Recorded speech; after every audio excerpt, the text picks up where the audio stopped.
The year is 1533. You are a young woman named Anne Boleyn, who has just given birth to a stillborn child. Your husband, King Henry VIII, is furious because you have not given him a living son and heir, and your 5-year-old daughter is being held hostage in another room as the king's potential bride. You are trapped in a loveless marriage with a man twice your age who openly admits he married you only for your youth and beauty. What do?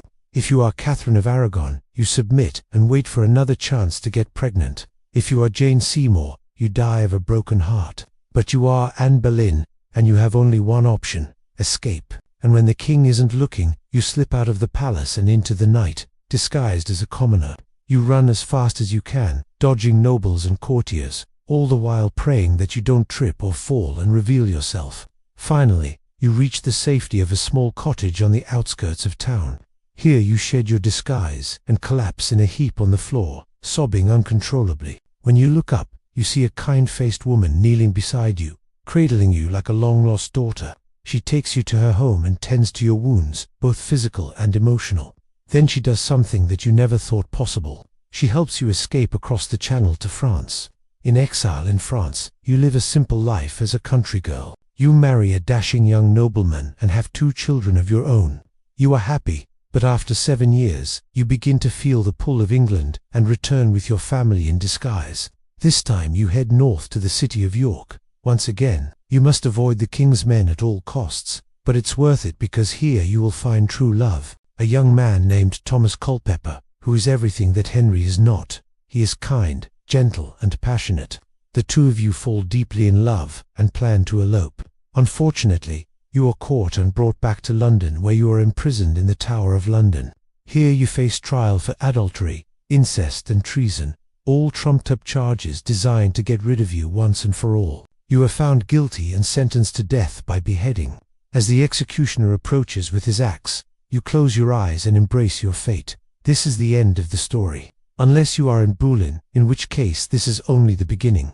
Because now let us rewind the clock back to 1522, when you first arrived in England as a young woman of 17. The ladies-in-waiting to the Queen of England. Everything is going according to plan. You have caught the eye of the king and are soon elevated to the position of the most important lady in the kingdom. All according to your plan.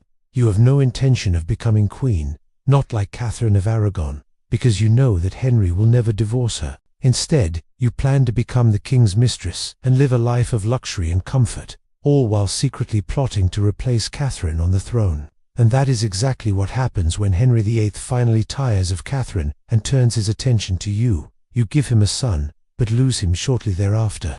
And now the king is looking for a new mistress. So let's fast forward to 1536, when you are expecting your second child by Henry. You give birth to a stillborn daughter, and the king is beside himself with rage. You know that you are in danger, but you have nowhere to go.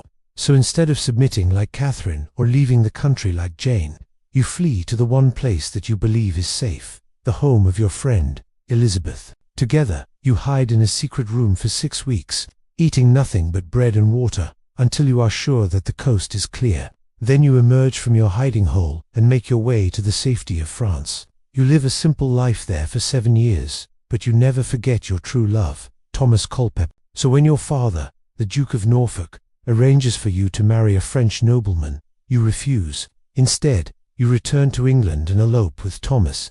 Unfortunately, you are caught and taken to London, where you are imprisoned in the Tower. Here you await your fate, knowing that there is no way out. But then the most unlikely of heroes arrives, Elizabeth, your 5-year-old daughter, who you thought you had lost forever. She begs the king for your life and promises to give up her own claim to the throne if you will spare yours. Touched by her daughter's pleas, Henry agrees to commute your sentence from death to life in prison. And so ends the story of Anne Boleyn, the queen who dared to defy tradition.